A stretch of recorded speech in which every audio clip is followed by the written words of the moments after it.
आज दिनांक 27 जुलै 2025 रोजी गोपनीय माहितीच्या आधारे नार्कोटिक्स सबस्टन्सेस ऍक्ट अंतर्गत narcotics and psychotropic drugs substances act अंतर्गत ज्या कारवायांची मोहीम चालू आहे त्या मोहिमेमध्ये गोपनीय माहिती जी प्राप्त झालेली आहे त्या प्राप्त माहितीच्या आधारे शहरातल्या एका IT चं वातावरण असणाऱ्या भागामध्ये उच्चभ्रू वस्तीमध्ये एक रेड करण्यात आलेली आहे आणि तिथं जी ड्रग पार्टी चालू होती त्या ड्रग पार्टीमध्ये साधारणपणे 3:30 वाजताच्या दरम्यान केलेल्या रेडमध्ये काही आरोपी हे आपल्या ताब्यात घेण्यात आलेले आहेत।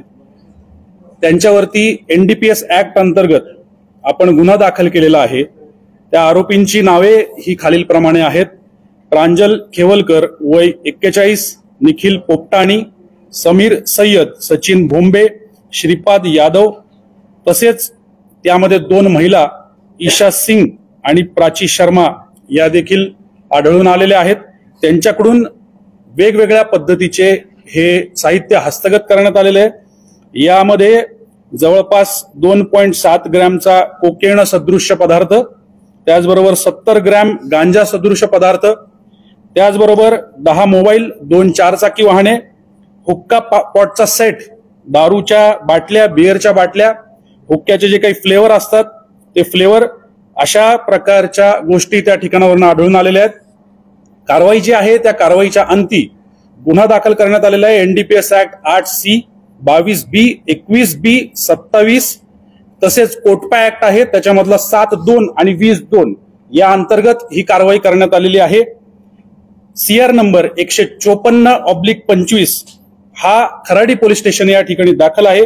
सदरची कारवाई ही गोपनीय माहितीच्या आधारे आणि वरिष्ठ अधिकाऱ्यांच्या मार्गदर्शनाखाली क्राईम ब्रांच पुणे शहर यांनी पार पाडलेली आहे।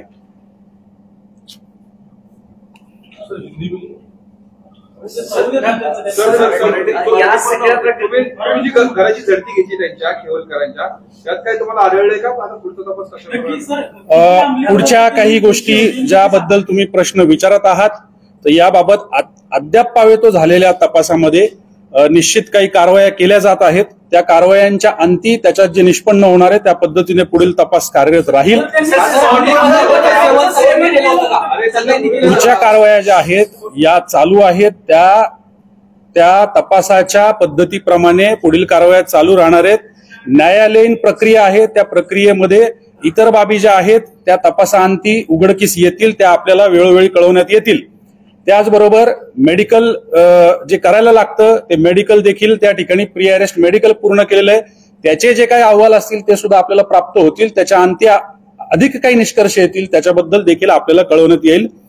या उपर काही गोष्टी निश्चित निदर्शनास आलेल्या आहेत आणि त्याबाबत आदल्या दिवशी काय झालं, त्यानंतर काही गोष्टी झाल्यात का याच्याबाबत, किंवा त्या ठिकाणी अजून कोणी येणार होतं का, तर याच्याबाबत आपण सगळा तपास करत आहोत आणि तो तपास झाल्यानंतरच आपल्याला त्याबाबतची खात्रीशीर माहिती देण्यात येईल।